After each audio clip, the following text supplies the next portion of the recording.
Weidman on for many reasons, but something they said recently really stuck with me, and it's that everyone is in the closet. Everyone is in the closet, wearing masks, hiding parts about themselves for shame, for social acceptance, for various reasons. And when we do that, we are not being authentic. We are not living as our authentic selves, and we're not living in our truth. And that's sort of the core of shadow work. Shadow work involves facing, accepting, and integrating the parts of ourselves that we don't show the world for whatever reasons. And a lot of the time that has to deal with social acceptance. Interesting experience I had today. I do try to stay off of Facebook as much as possible, but there's some communities that I need to be a part of on there. Anyway, somebody in one of those communities was talking about interacting with, somebody who was out panhandling in front of a grocery store and always tends to be out there, wanting to know more information about that person. And most people were like, well, you could talk to her, just have that conversation. There were some people in that comment section, though, who were like, well, they have a mean streak. They've done this, done that. This kind of attitude and behavior bothers me a lot. It's because nobody in the world is one-dimensional. Every single person on this planet is capable of being kind and benevolent as much as they are capable of being callous and cruel.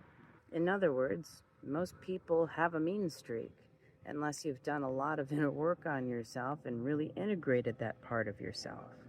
There's a hell of a lot wrong in the world right now, and the problem is we as people need to be able to come together to support each other through it and to make a big enough impact to stop the garbage that's happening.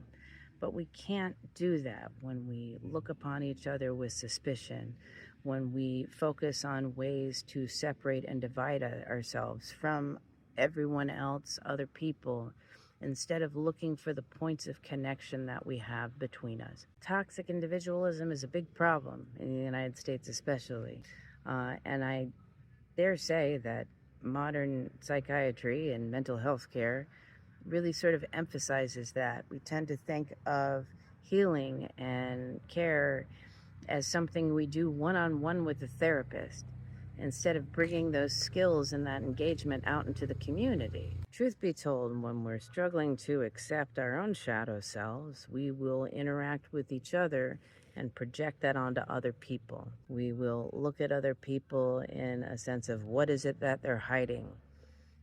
What's the truth about them? Who are they really?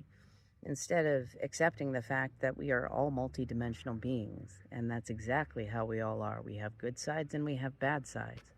But if we're not able to accept those dialectics within ourselves, we will project that onto other people and look upon others with suspicion and engage with derision and divisiveness instead of in the spirit of connection.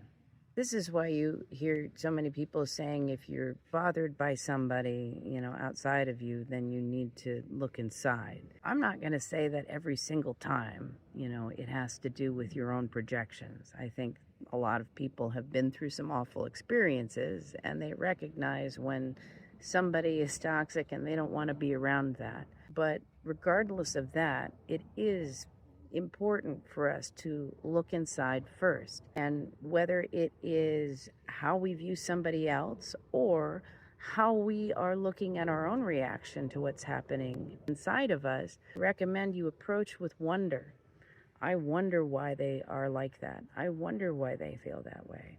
Or I wonder why I feel that way. Why am I being activated by this interaction with this person? Use compassion and empathy in that, whether it's towards yourself or anybody else. More than ever, right now we need our communities. We need that communal support. We need to start leaning into what it means to help each other, to find the points of connection, not to find the points of suspicion and derision. To be able to use our discernment when we encounter things that activate us for one reason or another. To go inside and manage that within ourselves instead of projecting it out onto the rest of the world as the rest of the world's problem. The only people who are going to solve the rest of the world's problems are us. And so we need to show up in our authenticity and integrity to do that.